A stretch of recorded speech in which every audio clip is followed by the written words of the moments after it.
All right, I wanted to make a video, not even necessarily about Klima, just about investing in general and things that help me get through what I believe to be FUD storms. And the reason for this video is today, well, technically right now it's the 1st of December, so on November 30th, 2021, there was what I believe to be a FUD storm in general chat of Discord. And I saw it, and it was I think, impactful on some, and I want to inure people. I want people to have a way to be protected against this thing. So you can see this huge dip, right? Relatively steep dip that happened around 12:45 my time, 12:45. That's like what? New York City time, so whatever that was. Right around office hours, and then we had a recovery and huge dip. Okay, so when these dips happen, what I saw was statements being made in Discord like, it's a rug, it's a rug, it's a rug. The founder's leaving the project, as Brave Browser interjects. Founder's leaving the project. What else did I hear? Rug, founders leaving the project. Go to this DAO, go to this DAO. This DAO is better. This DAO is better. It's the end. All this crazy stuff, right? And people were really freaked out, and it's unfortunate because people have a hard time during these rapid price movements of keeping their cool. So here's how I keep my cool, and maybe you can apply this to your investing. So the first rule, and probably the most important rule of any investment, is don't invest more than you're willing to lose. Easier said than done, because people really, they have faith in projects and they say, well, it can never go to zero, blah, blah, blah. I believe in Klima. This is me personally. This is not financial advice. It's me personally. I believe in Klima. I believe in the team. I believe in the mission. I believe in the protocol. I believe in the model. I think it's brilliant. With that said, did I mortgage my house and go all in on Klima? Heck no. Most of my crypto investment is in BTC and Ethereum, because to me those are safe, right? And when I throw money into a new DeFi project like Klima, as much as I believe in it, there are unforeseen or unforeseens. And I also know that the price volatility on these new protocols, on these new DeFi protocols, are extreme at times. It can go really far up, and you know what? They can go really far down. That is the most important rule. That is the only way you can actually protect yourself from a lot of loss. It's the only way. Nobody, reading charts isn't going to save you. Reading tea leaves isn't going to save you. The money you put in is going to determine how much money you can lose. So if you're feeling each dip too much, if you can't go to sleep, if you're feeling too much pressure, you need to reallocate your funds.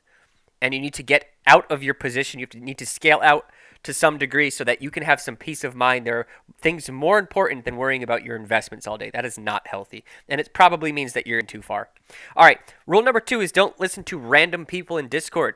There are people in Discord who have a motive, and that's to make you afraid. They have multiple reasons for that. The biggest one, as far as I can tell, and I'm guessing here, but I think I know a little bit about people, is that they like to have control over other people. That's a good feeling for them. These are people who don't really have control over others or over their own life. And so, in a very easy way, at low effort, to feel like they're in control of others is to capitalize on price action moving down and making them feel full of fear. Ignore them as best you can.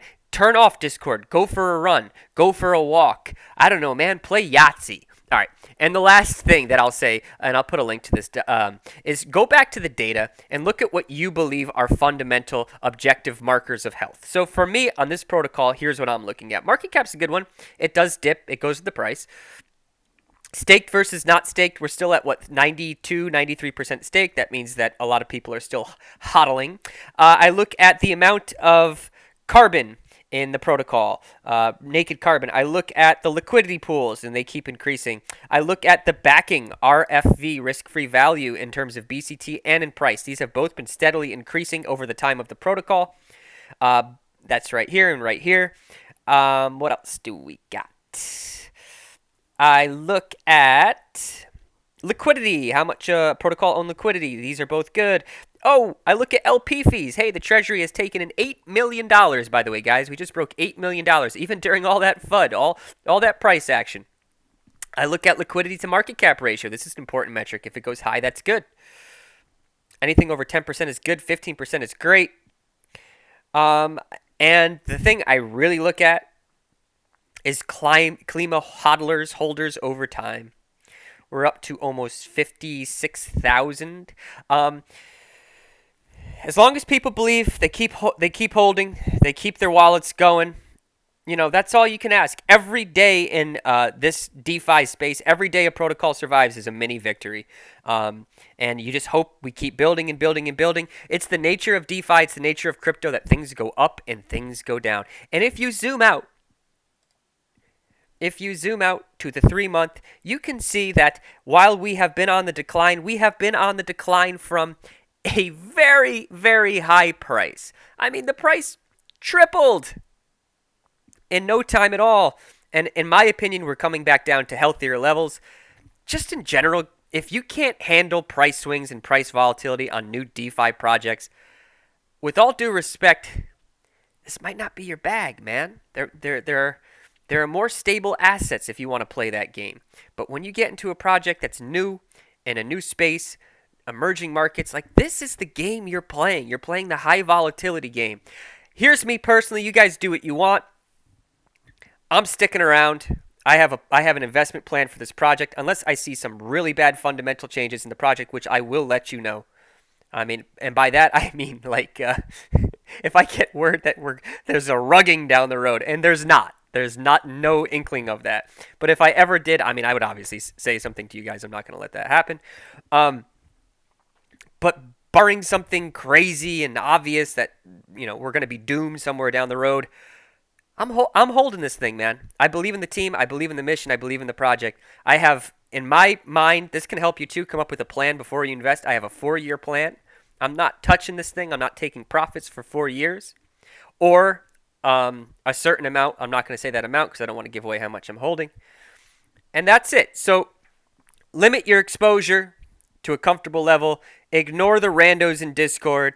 Stick to the objective measures and come up with an investment plan. And those things should help you weather the storm. Put in the comment if you're feeling the FUD, how you deal with the FUD. You can even put in your comment what you think. Is this bullish? Are we in bearish? Where are you at? As long as you keep it constructive. I just don't want people saying ridiculous things like, this is the end of the protocol, because it ain't. It ain't until I say it is. JK. It ain't until the community says it isn't. And I think the community's strong. All right, guys, suck that carbon.